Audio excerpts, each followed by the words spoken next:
الحمد لله نحمده ونستعينه ونستغفره ونؤمن به ونتوكل عليه ونعوذ بالله من شرور انفسنا ومن سيئات اعمالنا من يهده الله فلا مضل له ومن يضلل فلا هادي له واشهد ان لا اله الا الله وحده لا شريك له واشهد ان سيدنا ومولانا محمدا عبده ورسوله. اعوذ بالله من الشيطان الرجيم. بسم الله الرحمن الرحيم.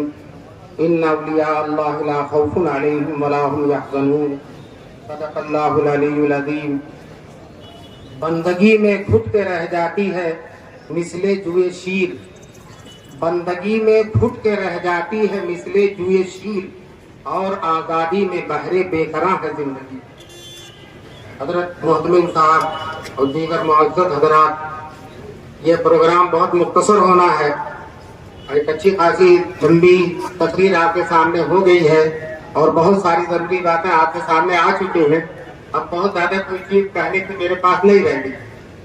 میں صرف آپ کے سامنے جنگ آزادی کے سلسلے میں، ہندوستان کو آزاد کرنے کے سلسلے میں، بلکہ ہندوستان کو بنانے، سنوارنے، سجانے کے سلسلے میں علماء دیوبند کا جو کارنامہ ہے اس کو بیان کروں.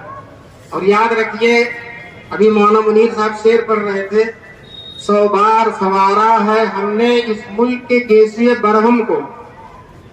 جب بھی ملک بگڑا ہے الحمدللہ علماء دیوبند ہی نے سنبھالا ہے. 100 بار سنوارا ہے ہم نے اس ملک کے گیسوئے برہم کو، یہ اہل جنوب بتلائیں گے کیا ہم نے دیا ہے عالم کو. چنانچہ تاریخ بتلائیں گی، تاریخ کے صفحات بتلائیں گے اور کتابیں بتلائیں گی اور قربانیوں کے آثار و نقوش بتلائیں گے کہ علماء دیوبند نے کیا دیا ہے ہندوستان کو.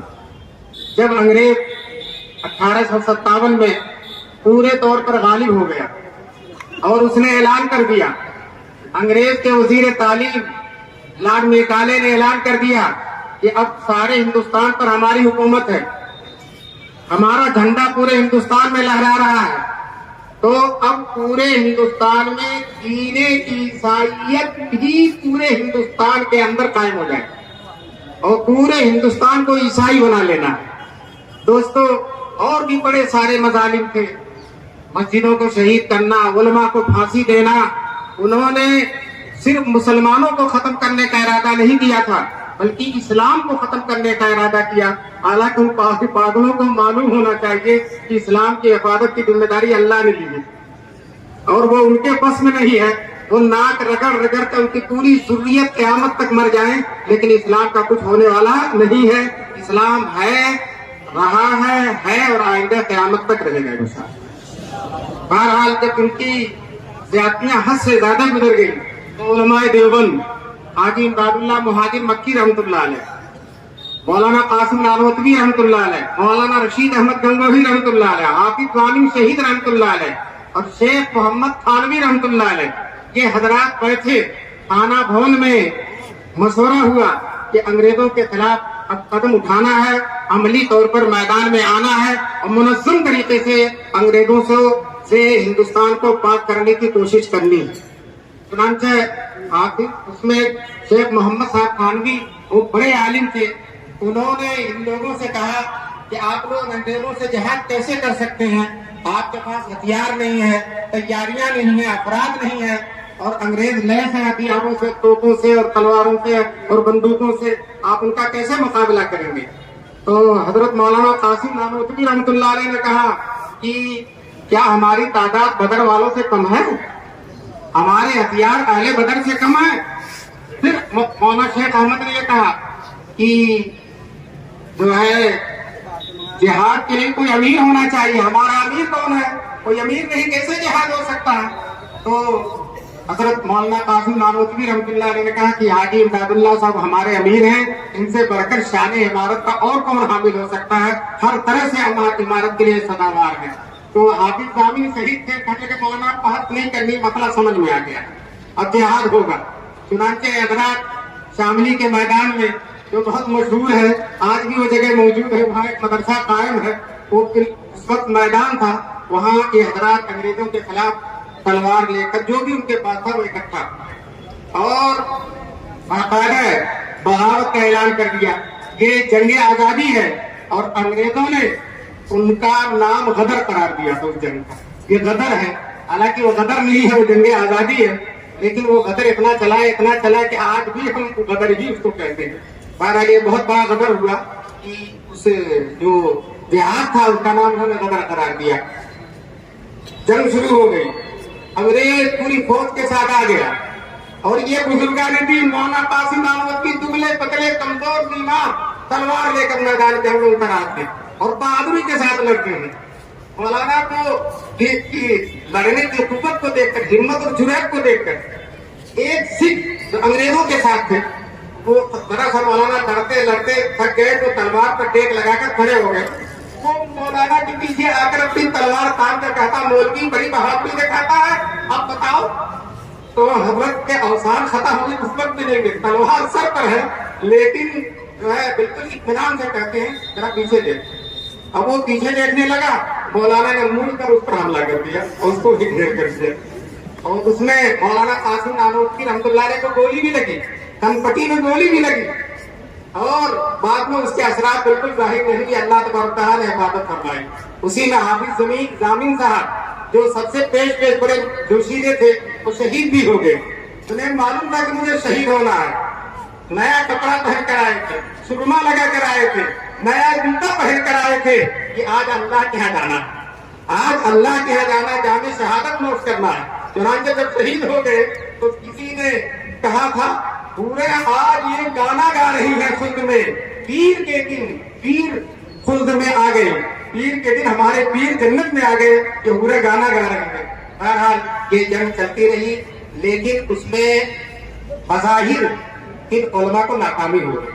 اللہ کی قدرت تھی، ابھی تھوڑا اللہ تعالیٰ اور مجاہدہ لینا چاہتے تھے اور بھی کارنامے لوگوں کے، ورنہ اسی وقت اگر کامیابی ہو جاتی تو شیخ الہند کے کارنامے، شیخ الاسلام کے کارنامے کہاں سامنے آتے. بہرحال اللہ کی حکمت اور مصلحت تھی. اس کے بعد انگریزوں نے جتنے لوگ تھے سب پر پھانسی کا وارنٹ کر دیا، گرفتاری. چنانچہ مولانا قاسم نانوتوی پر بھی، مولانا رشید احمد گنگوہی پر بھی، حاجی امداد اللہ مہاجر مکی پر بھی. حاجی صاحب تو ہجرت کر کے مدینے چلے گئے، مکے چلے گئے. مولانا قاسم نانوتوی یہی رہے، کسی دیوبند میں، کبھی اس گاؤں میں کبھی اس گاؤں میں، کہیں جاتے نہیں تھے. لوگوں نے کہا حضرت آپ چھپ جائیے، آپ کا وجود بہت قیمتی ہے، اگر آپ انگریز نے آپ کو گرفتار کر لیا، آپ کو پھانسی دے دے گا، آپ اپنی مراد کو پہنچ جائیں گے، لیکن خدا ہم کو اپنے وجود سے، اپنے فیضان سے محروم نہ کیجیے، ہماری خاطر سے آپ چھپ جائیے.